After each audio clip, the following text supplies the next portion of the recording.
This conference will now be recorded. चरक संहिता कल्पस्थान अध्याय 12 सूत्र क्रमांक 55 किंचित एभिः गुणैः हीनं पूर्वोक्तैः मात्रया तथा स्निग्धस्विन्नस्य वा सम्यक् मध्यं भवति भेषजम् मन्दवीर्यं विरुक्षस्य हीनं मात्रं तु भेषजम् अतुल्यवीर्यैः संयुक्तं मृदु स्यात् मन्दवेगवत्। हमने इन दो श्लोकों को कल पढ़ा था। फिर भी इस पर ठीक ढंग से और भाष्य करना उचित समझते हुए मैं इन 3 श्लोकों को फिर एक बार प्रस्तुत कर रहा हूँ। ये जो श्लोक है 55वां, ये मध्यम शुद्धि के लिए है और उसके लिए जिस पद्धति से द्रव्यों को समान गुणों की द्रव्यों की भावना दी जाती है उसी को लेना है, लेकिन किंचित अल्प मात्रा में, किंचित हीन गुण मात्रा है। यदि उत्तम के लिए आपने 21 दी हो तो इसके लिए 15 देनी है भावना। तो ऐसे किंचित हीन गुण ही और सम्यक स्नेहन के बाद ये देनी चाहिए। उसके बाद की जो है मृदु मात्रा, ये उससे भी मंदवीर्य होनी चाहिए। यानी उसमें यदि आपने तीक्ष्ण द्रव्य करने के लिए 21 दिए, मध्यम में आप 15 दिए, तो इसमें 7 ही देंगे आप। और इसमें स्नेहन भी थोड़ा करेंगे, 2 या 3 दिन करेंगे। और ये इनको यदि आपको और मृदु करना है तो इसमें तूल्य वीर्य द्रव्य के यानी वचा उसमें मत मिलाइए अथवा पिप्पली मत मिलाइए, केवल मदन फल अल्प मात्रा में दो। मृदु स्यात्, ये मृदु, और ये भी तीनों, ये दोनों सम्यक योग कहलाएंगे। सम्यक योग के जो लक्षण है वो मैं बाद में बताऊंगा। अब ग्रंथकार इन 2 मात्राओं को, वैसे ये 3 है, उत्कृष्ट मात्रा, मध्यम मात्रा, मृदु मात्रा। अब इनमें से ग्रंथकर्ता आगे जो कह रहे हैं वो वाक्य समझना बहुत जरूरी है, इसलिए मैंने दोबारा ले रहा हूं। वाक्य ऐसा है, अकृष्ण दोष हरणात् अशुद्धि बलीयसाम प्रयोज्य सिद्धिमिच्छताम। ये एक वाक्य बना। बलीयसाम सिद्धिमिच्छता, बलवान व्यक्ति में सिद्धि यानी अयोग न हो, सम्यक योग हो, अथवा आपद न हो, इसलिए अकृष्ण दोष हरणात् अशुद्धि हो तो भी चलेगी, उस मात्रा को प्रयोग में लाना चाहिए। अब यहां पर दूसरा वाक्य है, मध्य अवर बलानाम तु प्रयोज्या ते। ते का अर्थ है यहां पर सहा तौ ते अथवा सा ते ताहा। मात्रा अकारांत स्त्रीलिंग है, इसलिए सा ते ये द्विवचन है।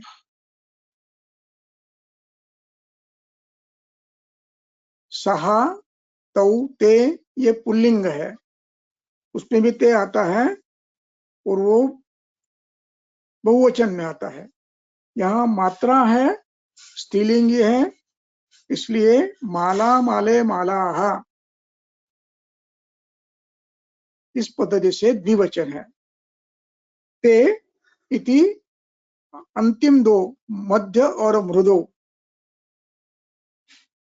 इनका प्रयोग मध्य, अवर और बलीय में करना है। अब मध्यवर को भी आप जितना देना, उत्तम मात्रा जो बताई है मध्यम मात्रा, उसकी थोड़ी सी न्यून मात्रा आप करेंगे, और वेग कितने जाना बाद में बताता हूं मैं। तो प्रयोज्य सिद्धि में क्षताम, यहाँ पर प्रयोज्य शब्द है, ये प्रयोज्य, ये नीय, ईय और य लगाकर किया हुआ विद्यर्थ धातु साधित विशेषण है। और मात्रा 2 है, इसलिए ते का ये ते जैसे द्विवचन बनाया वैसे इसका भी द्विवचन बनाया। माला, माले, माला, प्रयोज्या, प्रयोज्ये, प्रयोज्याः, इसलिए प्रयोज्य किया है। तो ये 2 मात्रा का प्रयोग व्यवहार में हमें करना है। और जिनको पूर्ण आत्मविश्वास है, रुग्ण बहुत ही बलवान है, व्याधि बहुत ही बलवान है और अनुभव काफी है, आत्मविश्वास है, उन्होंने उत्तम मात्रा का भी प्रयोग करने में आपत्ति नहीं है। लेकिन सामान्य व्यक्ति ने, उत्तम बलवान व्यक्ति में उत्तम दोष में भी मध्यम मात्रा का प्रयोग करना है, और मध्यम बल में थोड़ी न्यून मात्रा और अल्प बल में उससे भी न्यून मात्रा में करना है। ये सबसे महत्वपूर्ण है। अब हम एक श्लोक और देखेंगे। हमने देखिए अपने जो मूल अध्याय था 15वां, उसमें हमने ये देखा था कि पेज नंबर 94, श्लोक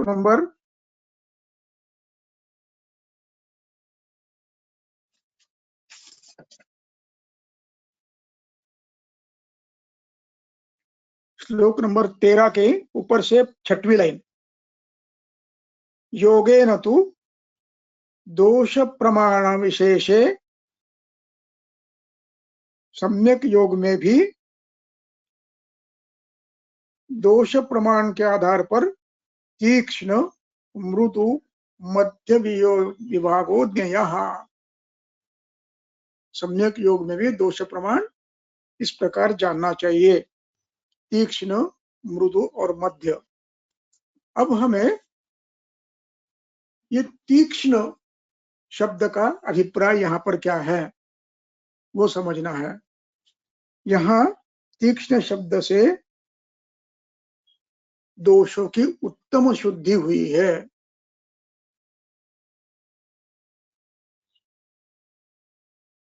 और ये उत्तम शुद्धि यदि हुई है तो सम्यक योग माना जाता है। और ये तीक्ष्ण कभी कभी अयोग करता है, तो ये अयोग कब करता है? अतियोग करता है। ये तीक्ष्ण कभी कभी अतियोग करता है। तो उसके लिए हम देखेंगे चरक सिद्धि स्थान का अध्याय 6 श्लोक क्रमांक 45।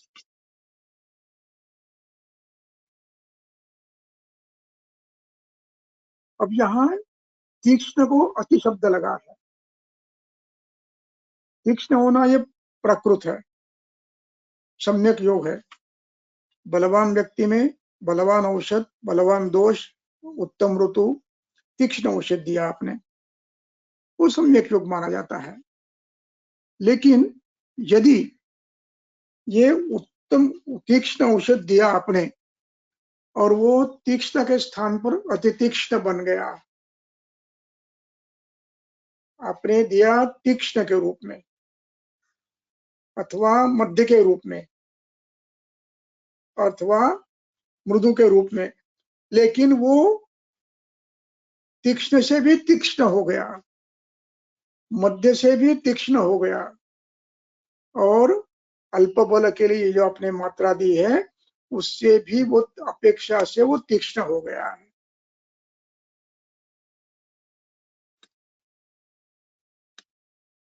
अब ये तीक्ष्ण क्यों होता है ये भी हमें जानना है। इसके लिए ये श्लोक बहुत महत्वपूर्ण है। अति तीक्ष्ण के जो परिणाम है वो आपने देखा, चंद्रिका, रक्त छर्दी, देखा आपने।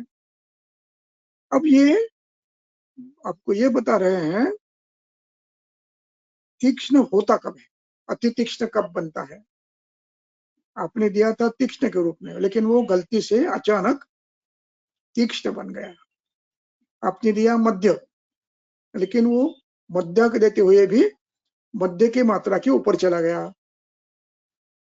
आपने मृदु दिया था, उसने भी थोड़ी गड़बड़ कर दी। ये क्यों होता है ऐसे? ग्रंथकार कहते हैं क्षुधार्तस्य, क्षुधार्त व्यक्ति है, यानी जिसमें रात में खाना नहीं खाया और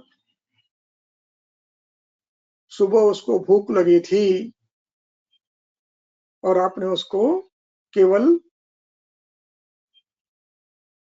इक्षुरस अथवा पेया अथवा दूध देकर वमन करवाया। तो ये वमन तो उत्तम करता है क्योंकि मात्रा उत्तम दी है आपने, तीक्ष्ण मात्रा दी है। मध्यम भी तीक्ष्ण मात्रा दी है, मध्यम की मात्रा योग्य मात्रा आपने दी है। अब ये मध्यम की योग्य मात्रा पे अति तीक्ष्ण हो जाती है, यानी मध्य तीक्ष्ण हो जाता है। क्यों? क्षुधार्तस्य। एक दूसरा मृदुकोष्ठी हो, अपने परीक्षण में देखा नहीं, ये मृदुकोष्ठी है, क्षीरेणापि विरेच्यते। इन दो व्यक्तियों में, और स्नेहन उत्तम हुआ है, स्वेदन भी उत्तम हुआ है। इन व्यक्तियों में हत्वा आशु विट पित्त कफान, विट पुरुष, पित्त पित्त और कफ,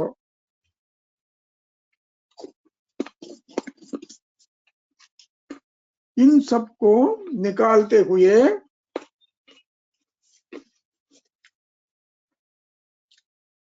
अब दोष निकलने के बाद धातुओं को निकालता है। इसलिए धातून विश्रावये, उसको अंडरलाइन करो, धातून विश्रावये द्रवान, शरीर के द्रव धातु को निकालता है। रस का द्रव, रक्त का द्रव, उदक का द्रव, मूत्र का द्रव निकालता है। और इसका परिणाम ये होता है कि ग्लानि आती है, मूर्छा आती है, रोगी कोलैप्स हो जाता है, पल्स फीबल बनती है, हृदशूल होता है, मूर्छा आती है।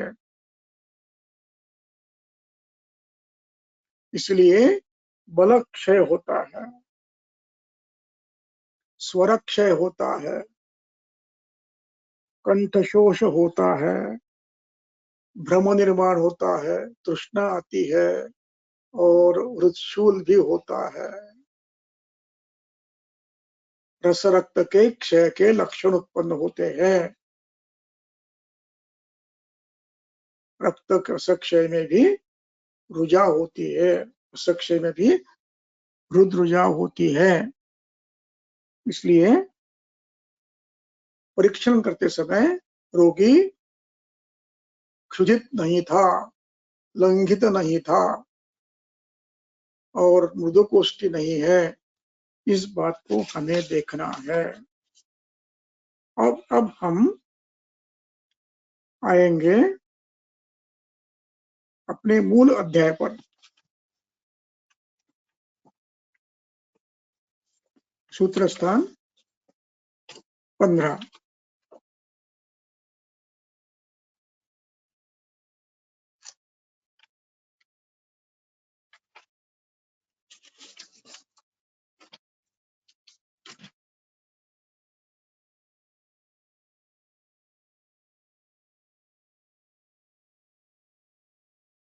हमने 15 अध्याय का 15वां श्लोक देखा था पिछली बार।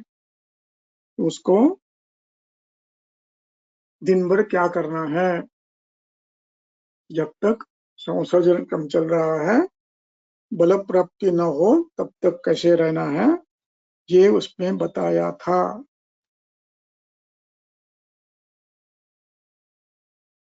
अब 16वां श्लोक है, ये हम पूरा पढ़ेंगे, एक एक पंक्ति पढ़ेंगे और फिर उस पर मैं उसकी टीका भी पढ़ूंगा। पढ़ो।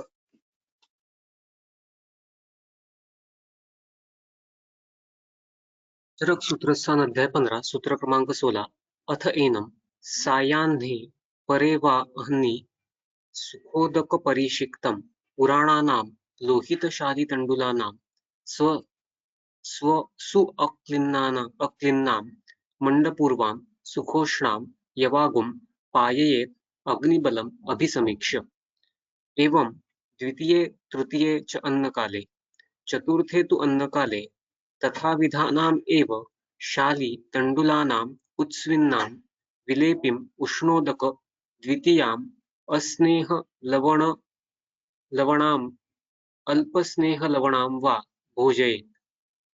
एवं पंचमे षष्ठे च अन्नकाले सप्तमे तु अन्नकाले तथाविधानाम् एव शालीनां द्विप्रसृतां सुस्विन्नम् ओदनम् उष्णोदकम् अनुपानं तनुना तनुस्नेहलवण उपपन्नेन मुद्गयूषेण भोजयेत्। एवं अष्टमे नवमे च अन्नकाले दशमे तु अन्नकाले लावकपिञ्जलादीनाम् अन्यतमस्य मांसरसैः लावणिकेन न अतिसारवता भोजयेत् उष्णोदकम् अनुपानम्। अब एवं देखिए, एकादशे द्वादशे च अन्नकाले अत ऊर्ध्वम् अन्नगुणान् क्रमेण उपभुञ्जानः सप्तरात्रेण प्रकृतिभोजनम् आगच्छेत्। अत ऊर्ध्वम का यानी बाद, 12 के बाद। ऊर्ध्वम यानी 12 के बाद। अत ऊर्ध्वम 12वां दिन होने के बाद, 12वां भोजन होने के बाद क्रमेण उपभुञ्जानः प्रकृति भोजनम आगच्छेत। क्रम से अब प्रकृति भोजन पे आना है सप्तरात्रे में, 7 दिन के बाद, यानी अपना मूल आहार थोड़ा थोड़ा प्रारंभ करना है। अब हम इसको पूरा फिर से एक बार पढ़ेंगे। अथ एनम, अथ शब्द का अर्थ है हमने अब तक जो बताया है, वमन देने की प्रक्रिया पूरी, वमन हो गया, और अब इसके बाद क्या करना है वो आपको बता रहे हैं। अथ एनम, एनम ये इदम की द्वितीय एक वचन है। इदम पुल्लिंगी, उसका द्वितीय एक वचन है एनम। सायाह्ने, अन्न शब्द है, उसका ये सप्तमी है, सायंकाल में। परे वा, दूसरे दिन सुबह, जैसी उसको भूख लगे उस पर निर्भर है। प्रायः सायाह्न भूख लगती है, कभी कभी सर्दी न होने के कारण रात को भूख नहीं लगती, रात में सर्दी होती है, फिर सुबह भूख लगती है, इसलिए अपरे वाहन। क्या करना है? सुखोदक परिसिक्तम, सुख उदक परिसिक्तम, ये सामासिक शब्द है। सुखोदकम, सुखाय उदकम सुखोदकम, चतुर्थी तत्पुरुष, जो आह्लादक हो। परिसिक्तम, उदकेन स्नातम, सिक्त धातु में सिक ये धातु है।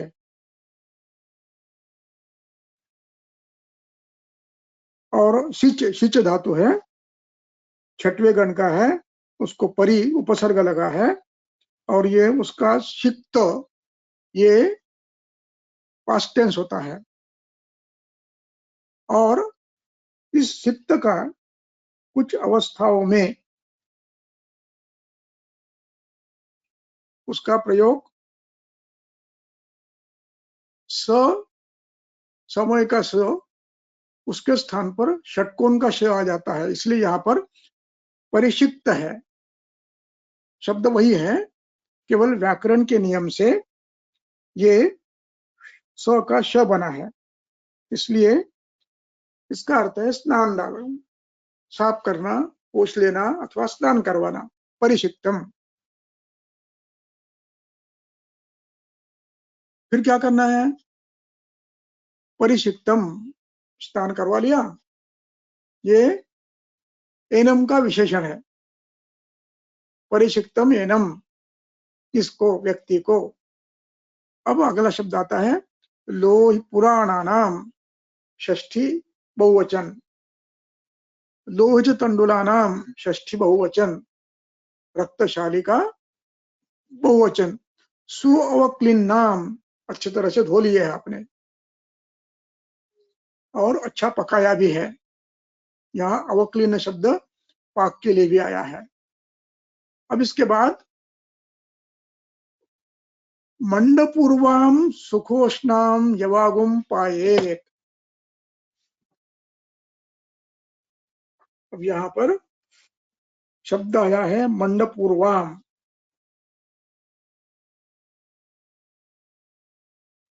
यहाँ मंडपूर्व की चक्रपाणि ने टीका की है,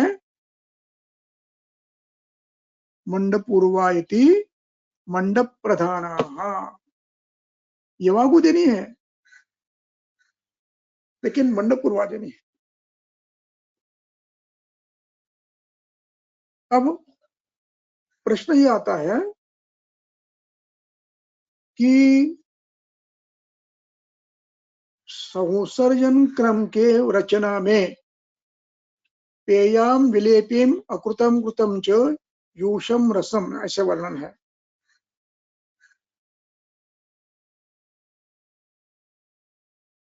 अब यहाँ यवागो शब्द आया है।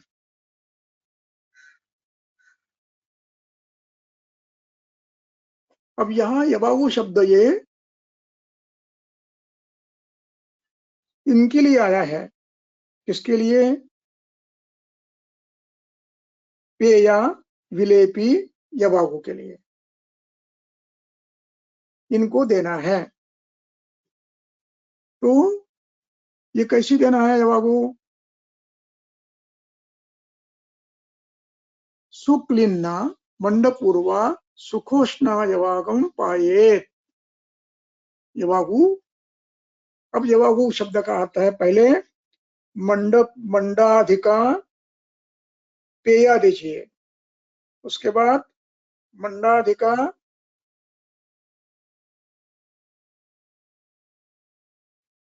सिक्त समन्विता पेया दीजिए, उसके बाद मंडप मंडाधिका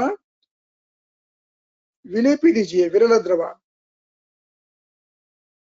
उसमें अन्न ज्यादा होता है और पानी कम होता है, वो भी दीजिए। और उसके बाद यवागु बहुसिक्ता, विलेपी से भी अधिक से अधिक उसमें दाना हो और मंड हो, ऐसी यवागु देनी है। तो ये अग्नि की क्षमता देखकर देना है। उच्छिन्नाम, हाँ,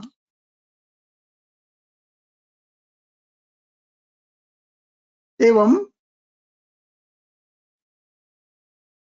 द्वितीय अन्नकाले तृतीय अन्नकाले चतुर्थे अन्नकाले च तथाविधमेव शाली तंडुलम उत्सिन्नाम विलेपीम उष्णोदकम।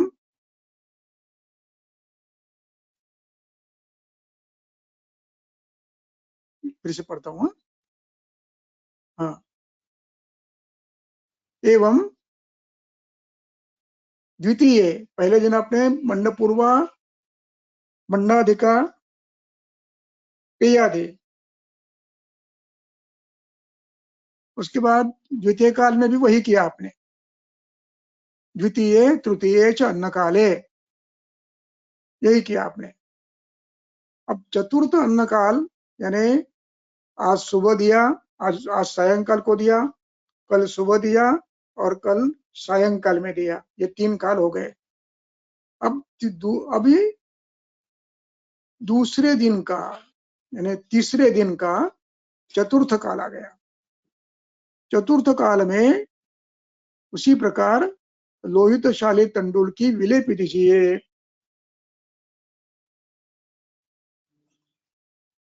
चतुर्थ काल में उसके बाद के चतुर्थ के द्वितीय काल में भी विलेपी दीजिए, चतुर्थ काल में तृतीय में भी विलेपी दीजिए। भोजयेत। अब इसमें थोड़ा सा स्नेह या लवण आप डाल सकते हो।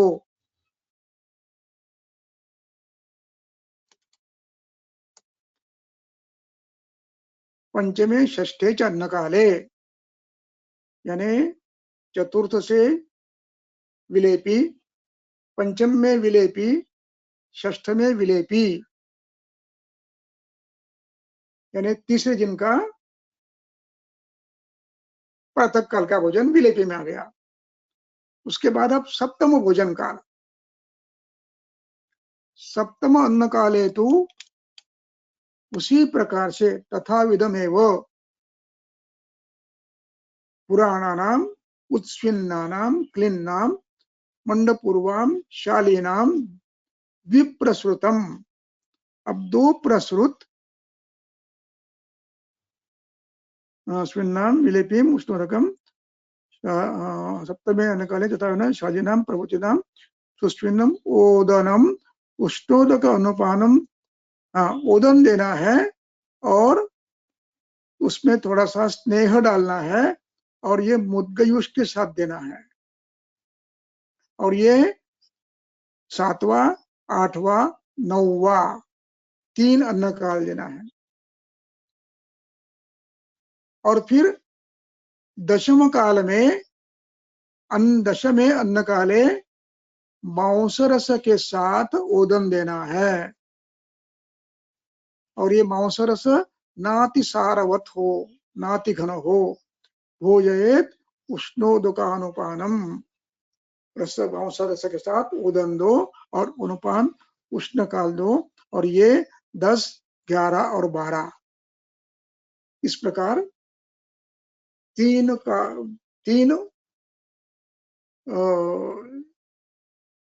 ऐसे ये करके यानी क्रम से देखना है। फिर एक बार प्रथम, द्वितीय, तृतीय, चतुर्थ, पंचम, षष्ठ, सप्तम, अष्टम, नवम और दशम, एकादश, द्वादश ऐसे 3-3 के 4 काल करने हैं। और ये 4 होने के बाद फिर आपका उसका नैमित्तिक जो आहार है दाल, चावल, रोटी, ये क्रमशः बढ़ाते बढ़ाते आप उसको उसका नैमित्तिक अन्न देना क्रमशः प्रारंभ करें।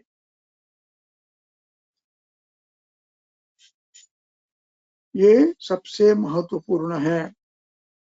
अब इसके बाद जो आप भोजन दोगे यानी संसर्जन क्रम पूरा होने के बाद जब हम उसको आहार देना प्रारंभ करोगे तो उसका उद्देश्य आपके मन में स्वच्छ होना चाहिए। आपका उद्देश्य आगे क्या करना है ये स्वच्छ होना चाहिए। इसलिए सिद्धि स्थान का पहला अध्याय श्लोक क्रमांक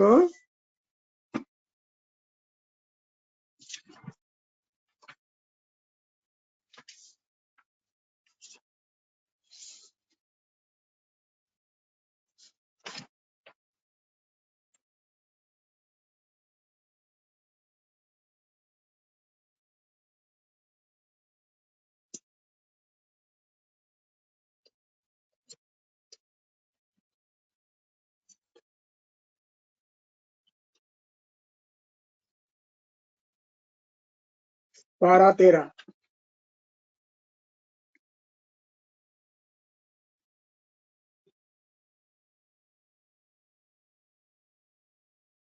चरक सिद्धिस्थान अध्याय पहला सूत्र क्रमांक 12 यथा अणुः अग्निः तृणगोमयाद्यैः सन्धुक्ष्यमाणो भवति क्रमेण महान् स्थिरः सर्वपचः तथैव शुद्धस्य तेयादिभिः अन्तरग्निः। अब यहाँ पर अग्नि के 3 विशेषण है। ये समाग्नि की सर्वोत्तम अवस्था है। एक समाग्नि, समाग्नि में तर और समाग्नि में उत्तम। वो कैसे होना चाहिए? महान, यानी कभी गलती करते हो तो भी चलेगा, महान और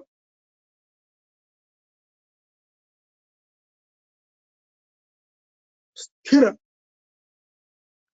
स्थिर का अर्थ है ये छुटपुट कारणों से चलित न हो।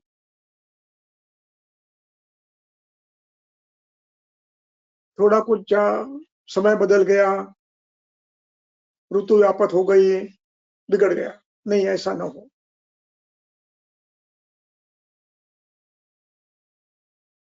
असाथ में कहा कभी भोजन कर लिया, विरुद्ध कर लिया, चलेगा, एक आध दिन चलेगा। ऐसा स्थिर और सर्वपच। अब इसमें सर्वपच का अर्थ है कि इसमें नित्य सेवनीय पदार्थों का गुरु लघु में से गुरु भी खा लिए तो भी पचित हो जाएगा। इसलिए महान, बलवान, स्थिर, जो कभी चलित न हो, और सर्वपच, ये हमारा अंतिम लक्ष्य है। अब इस लक्ष्य को प्राप्त करने के लिए क्या करना चाहिए? अब तक तो आपने ये किया, संसर्जन क्रम किया और उसके नैमित्तिक आहार पर उसको लाके रख दिया। इतने से काम नहीं बनता है। ये तो प्रारंभ किया आपने, अग्नि को आपने उसके मूल स्थान पर लाके रखा है। अब आपके देखना है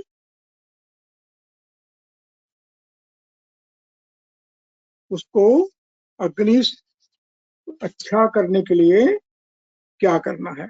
देखिए, गृहणी अध्याय 15 श्लोक क्रमांक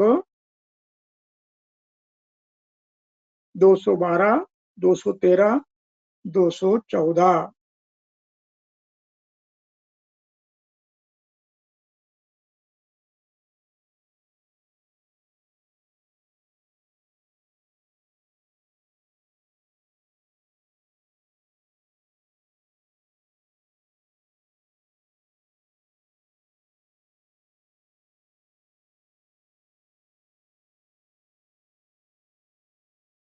चरक चिकित्सा स्थान अध्याय 15 सूत्र क्रमांक 212 न अभोजनेन कायाग्निं दीप्यते न अतिभोजनात् यथा निरिन्दः वह्निः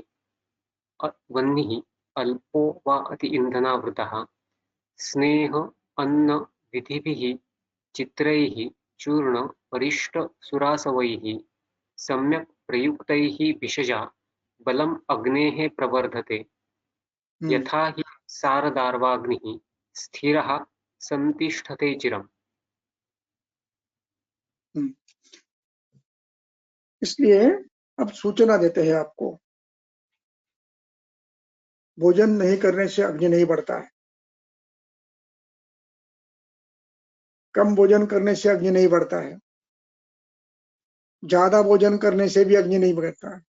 फिर अग्नि कैसे बढ़ता है? भोजन नहीं किया, अग्निलिप्त नहीं बनेगा। भोजन कम किया, अग्निलिप्त नहीं होगा। ज्यादा भोजन करके देखा, अग्निलिप्त नहीं होगा। अग्नि को दीप्त करना है तो क्या करना चाहिए? स्नेह एक, दूसरा अन्न, ये अन्न कैसा हो? विधि पूर्वक हो, विधि युक्त हो। स्नेह और अन्न ये विधि युक्त दिया हो, मात्रा में दिया हो, और संस्कार आदि सभी साधनों के साथ किया हो। जैसे अष्टौ आयतन है, वैसे 8 संस्कार आदि कर्म भी है, विधि विधि जैसे ऐसे आयतन भी है। तो इन विधि और आयतनों से युक्त अन्न देना चाहिए, स्नेह और अन्न देना चाहिए। और वो अन्न और स्नेह देते समय चित्रैहि,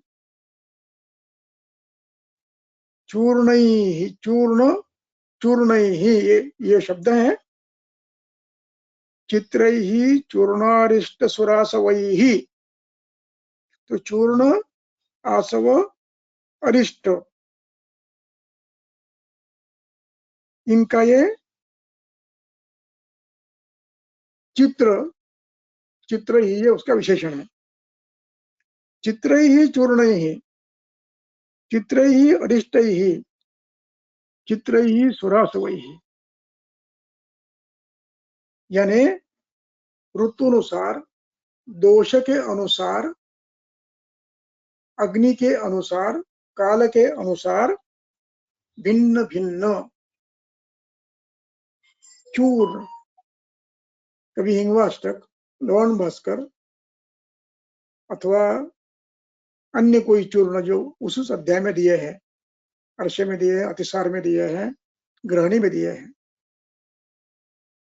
ऐसे भिन्न भिन्न चूर्ण अन्न में, अन्न सिद्ध करते समय उनको डाला जाए अथवा उनका प्रक्षेप किया जाए।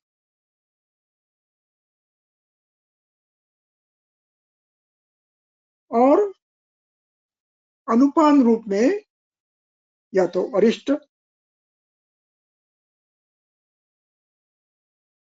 अथवा सुरासव, ये सुरासव नाम से ही प्रसिद्ध है। 206 में देखिए सुरासव है, तो ये सुरासव, अथवा आप ये कहिए सुरासव, लेकिन यहाँ सुरासव शब्द से सुरासव नाम का स्वतंत्र वस्तु है। संप्रयुक्त ही, इनका प्रयोग भोजन में करना है। किसका करना है?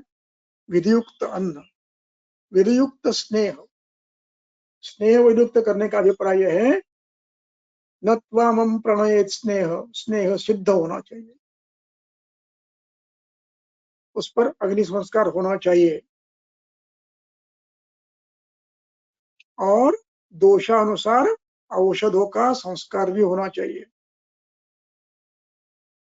दीपन और दोष शमन, ऐसे औषधों का संस्कार हो। और देने के नियम है, शीतकाल में रात्रि में स्नेह नहीं देना, ये नियम पालना है। स्नेहपान के बाद शीत जल नहीं देना, ये नियम पालना है। सुखोष्ण दो, इन सभी विधि के साथ, और मात्रा युक्त दो, भोजन के साथ, भोजन में डालकर संस्कार करके, और या तो सिद्ध करते समय चूर्ण डालिए अथवा भोजन में मिलाकर चूर्ण दीजिए। और अनुपान रूप में आसव, अरिष्ट, सुरासव दीजिए। इस प्रकार यदि आप करते हो, सम्यक प्रयुक्त ही, सम्यक प्रयोग किया, ऋतु, देश, काल, अग्नि, बल और दोष,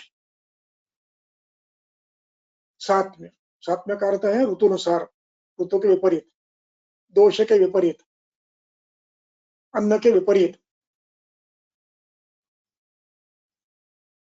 यदि चावल दिया है तो त्रिफला सौ देना, मांसरस दिया है तो सुरा देना। इस प्रकार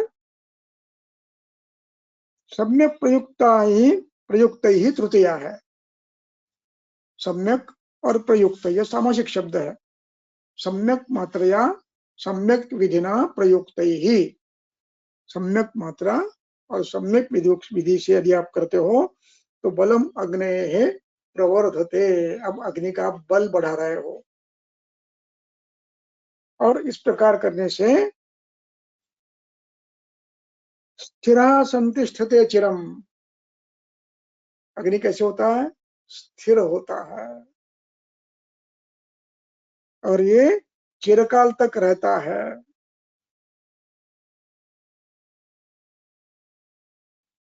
स्नेहाग्नि विधिवस्तद्वत् अंतरग्नि स्थिरा भवेत् भवेत् स्थिरः,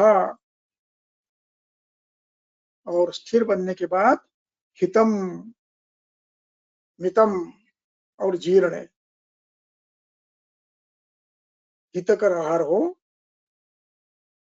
मात्रा में हो, और जीर्ण पहला आहार जीर्ण होने के बाद खाओ। यदि ऐसे करते हो तो चिरम आरोग्यम, आपको दीर्घकाल तक आरोग्य मिलता है।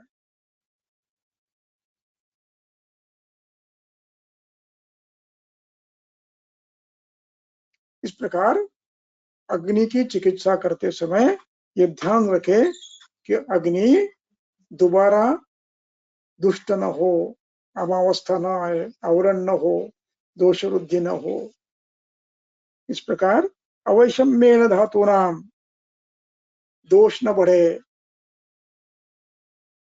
दोष को बढ़ाना नहीं है, अग्नि को बढ़ाना है, प्रयत्न करना चाहिए यतेतना। इसलिए आवश्यक है कि दोष साम्यावस्था रखते हुए अग्नि को बढ़ाना है। समदोषे ही समः देहोष्मा, अग्नि संस्थित उष्मा और देहोष्मा ये सम रहता है। शरीर में जो अग्नि है वो उष्मा है, ये सम रहता है और ये पचति अन्यम आरोग्याय बल पुष्टये। इस प्रकार को आप लोग करना है और इस प्रकार करने के बाद यह अग्नि स्थिर होता है, बल बढ़ता है। अब आपको दूसरा शोधन प्रारंभ करना है, तब तक नहीं करना है। बल प्राप्ति के बाद दूसरा शोधन करना है, यानी हमें अग्नि दीपन की प्रक्रिया इस पद्धति से करनी है। अब हम उसकी टीका पढ़ेंगे।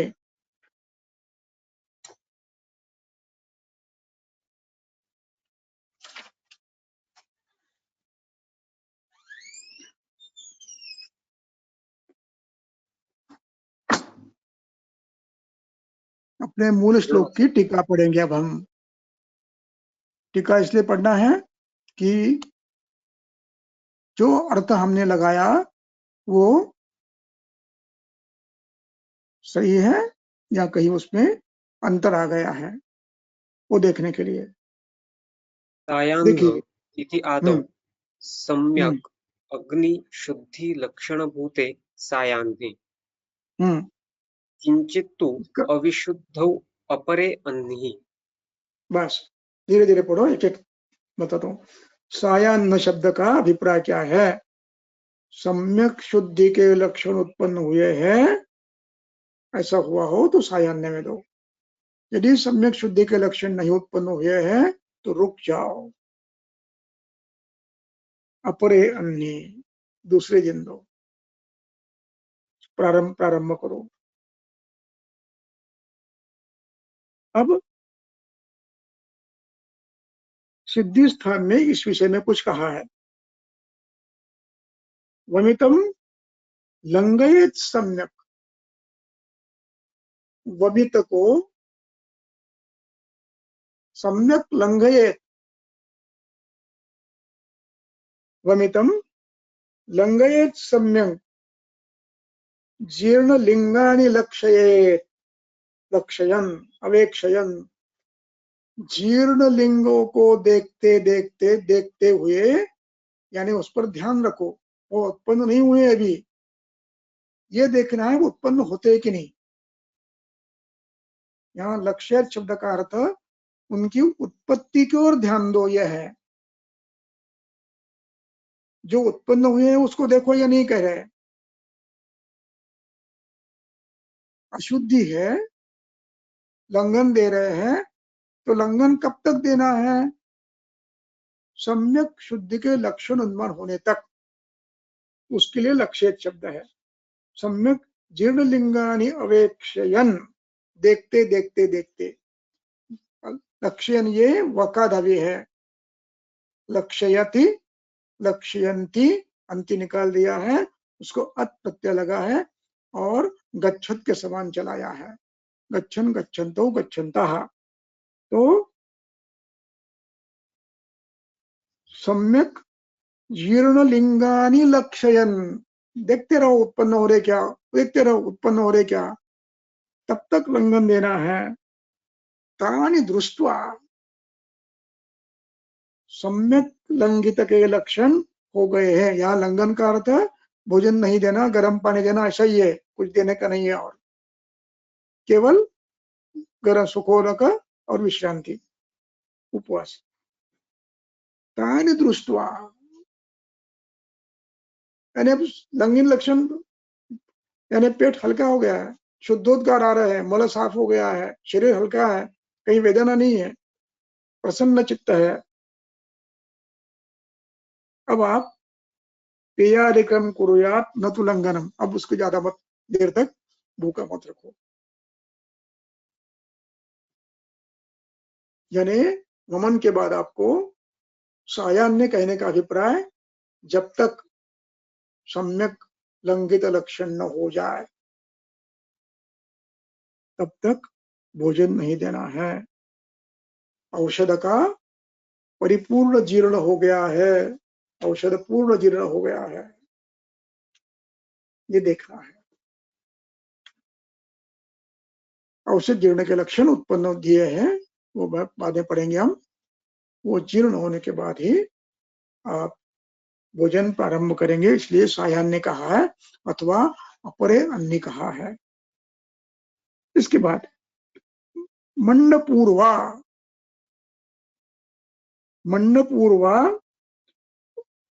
मंडप प्रधानाम, द्वितीया बहुवचन। इसमें मंड प्रधान है, पेया है, सिक्त समन्विता है, विरल द्रवा है, लेकिन मंड है।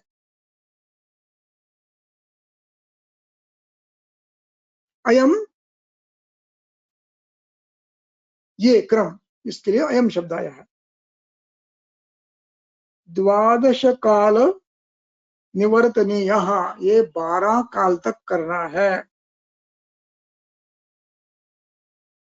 अयम द्वादश काल निवर्तनीय क्रमः,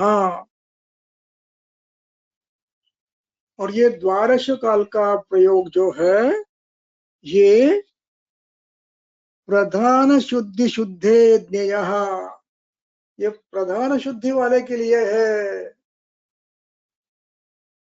मध्य वाले के लिए नहीं है, प्रधान के लिए। मध्य तो अष्ट अनुकालिक, मध्य में अष्टकाल ही देना है, 12 नहीं देना है, 8 काल देना है। और अल्प शुद्धि में ये क्रम आपको चतुर अनुकालिक 4 काल में करना है।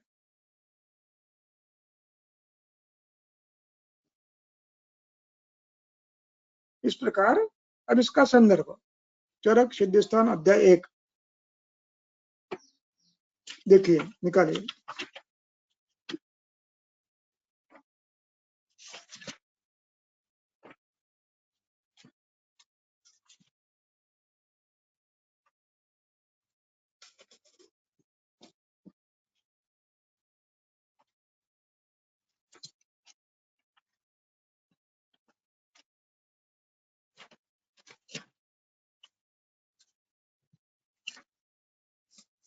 श्लोक नंबर 11।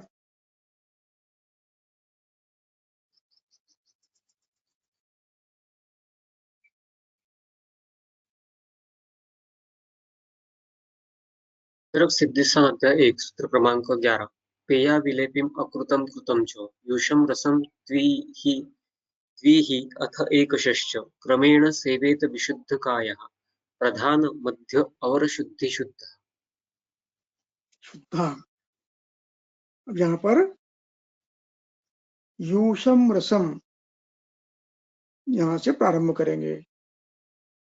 त्रि 3, द्वि 2, अथ एकशश्च क्रमेण सेवेत विशुद्ध कायः। अब ये क्रम कैसा है?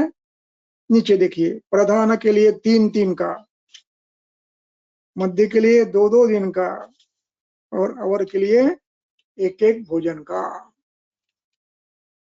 3 भोजन, 2 भोजन और 1 भोजन। प्रधान के लिए 3 भोजन, पहला दूसरा तीसरा, चौथे से बदल गया। 4 5 6 7वें से बदल गया। 7 8 9 10 से बदल गया। 10 11 12। अब यहां पर आपको 2-2 करना है, मध्य में 2-2 करना है। 1 2 3 नहीं करना, 1 2 और फिर 2 से दूसरा, 2 3, 1 2 हो गया, 3 4 दूसरा, फिर 5 6 तीसरा, अल्प में 1, फिर दूसरे जन दूसरा, तीसरे जन तीसरा। इस प्रकार द्वित्रि अथ एकशश्च क्रमेण सेवेत विशुद्ध कायः। प्रधान, मध्य और अवर शुद्धि वाला। इस प्रकार ये मात्रा 3 के लिए अलग अलग करना।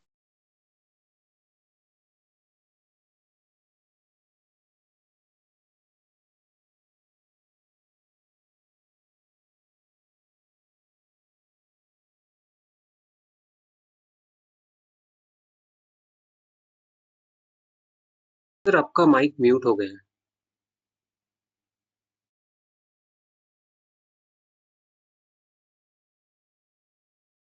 गुरु से This थोड़ा सा conference will now be recorded.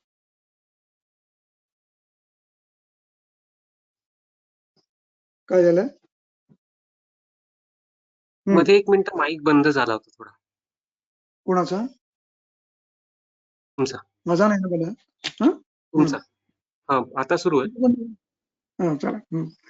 तर हाँ तो अब 7 दिन 12 दिन के बाद गुरुवादि का कठिन आदि आहार का क्रम आपको 12 दिन की प्रकृति भोजन आगमनम तदा कर्तव्यम। प्रकृति भोजन पर आने के बाद आपको ये करना है। और यदि वमनानंतरम विरेचनम न कर्तव्यम भरति तदा यदि वमनानंतरम विरेचनम न कर्तव्यम भवति तत्कारणे संसर्जन क्रमात् ऊर्ध्वमेव स्नेहपानम।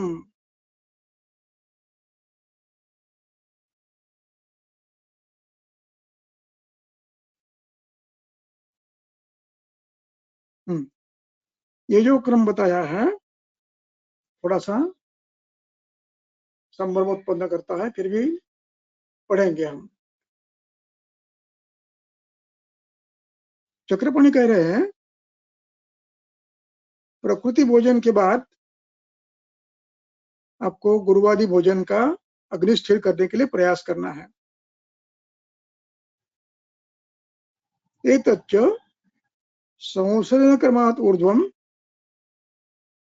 प्रकृति भोजन गमनम तदा कर्तव्य। प्रकृति भोजन आने के बाद गुरुवादि भोजन आपको देना, जैसे मैंने अपने ग्रहणी अध्याय में देखा। किंतु चक्रपाणी एक वाक्य लिखते हैं, वमनानंतरम विरेचनम न कर्तव्यम भवति चेत्, यदि आपको वमन के बाद विरेचन नहीं करना है तो ये करो।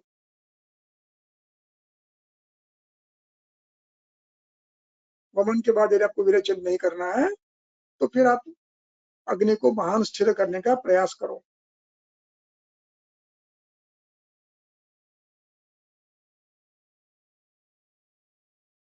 तदा कर्तव्य, यदि भवनांतरम विरेचनम न कर्तव्यम भवति तदा करो, तब करो। और यदि भवन विरेच के बाद तुरंत आपको विरेचन करना है तो तत्करणे शौचन क्रमात् ऊर्ध्वम स्नेहपानम, फिर शौचजन क्रम के बाद फिर से स्नेहपान करो और दूसरा शोधन प्लान करो, व्यवस्थापन दूसरे शोधन का करो, विरेचनम स्नेहपानम। अब उसके लिए संदर्भ दे रहे हैं,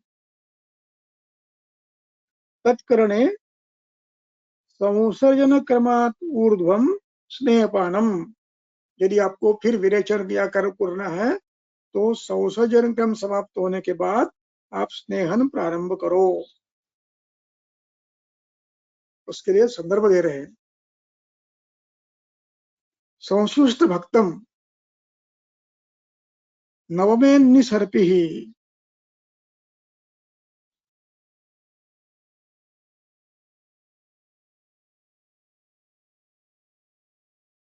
संस्कृत भोजन होने के बाद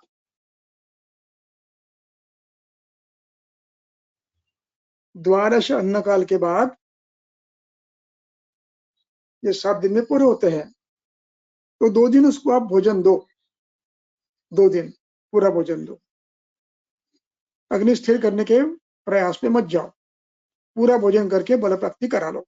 2 दिन, 7, 8, 9, तो 9वें दिन नवमे अन्य सर्पिस्तम पायेद, फिर उसको आपका नया जो उपक्रम है उसके लिए स्नेहपान कराओ।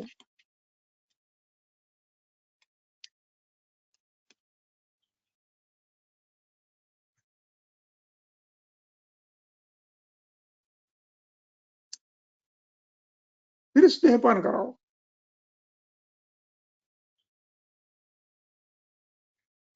और फिर अपना दूसरा क्रम शुरू करो।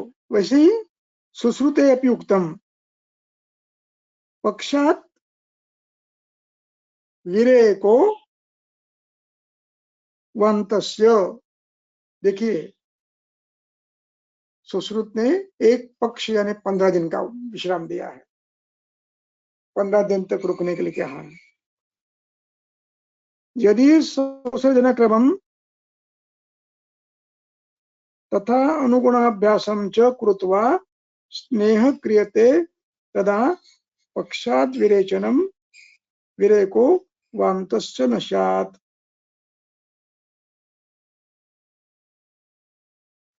यदि आपका अनुक्रम संशोधन क्रम जिस ढंग से होना चाहिए उस ढंग से नहीं हो पाया तो वो पूरा करके फिर एक पक्ष के बाद आप उसके वमन की तैयारी करो। इस प्रकार वमन के बाद संशोधन करते हुए 90वें दिन से आप स्नेहपान प्रारंभ करके दूसरा विरेचन प्लान कर सकते हो। अब ये अवस्था कब आती है? ये अवस्था उदर में है, जहां बहुदोष व्याधि है और आपको काल अपव्यय नहीं करना है। साधारण ऋतु है उसमें कर सकते हैं, इसमें अपव्यय नहीं करना है, तो आप ऐसे कर सकते हो। लेकिन ध्यान रखना है कि अगला जो दोगे आप वो मध्यम मात्रा में देंगे या तो अल्प मात्रा में देंगे, रुग्ण का बल देखकर, क्योंकि अब थोड़ा सा बल क्षीण हुआ है। अब अगला शोधन ये मध्यम मात्रा में अथवा और क्षीण मात्रा में भी आप दे सकते हो। इस प्रकार आप बार बार कर सकते हो। इसलिए तीक्ष्ण देना कि नहीं, ये निर्णय चिकित्सक ने अपने स्थान पर अपने बल पर करना है। इस प्रकार ये विधि यहाँ पर समाप्त होता है। अब इसके बाद हम देखेंगे कि अगले व्याख्यान में ये मृदु, मध्य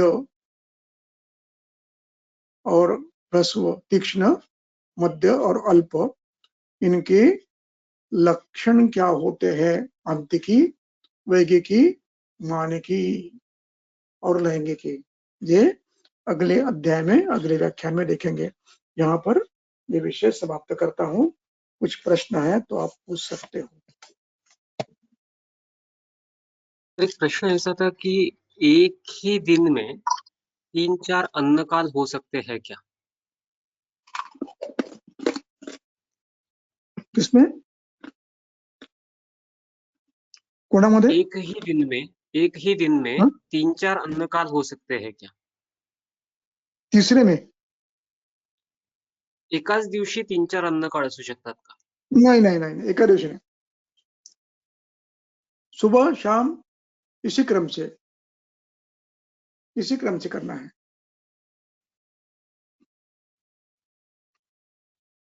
गड़बड़ नहीं करना है।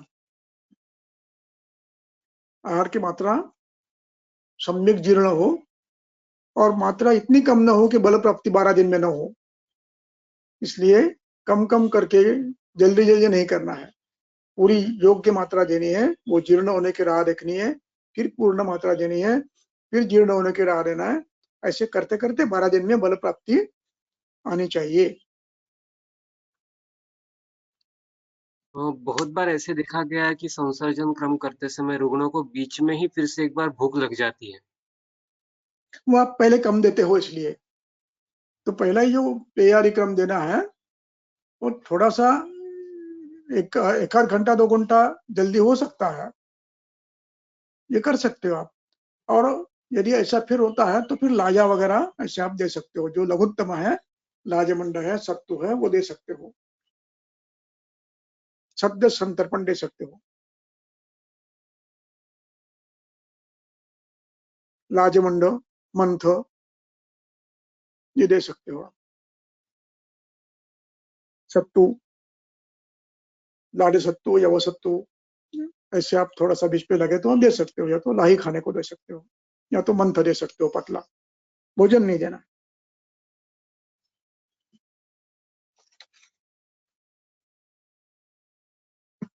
धन्यवाद सर। जैसे कि आप सभी को पता है, हर महीने का तीसरा रविवार या तीसरा या चौथा रविवार हम धर्माधिकारी सर के अमृत महोत्सवी जो वर्ष है उसके उपलक्ष्य में एक व्याख्यान के रूप में मना रहे हैं।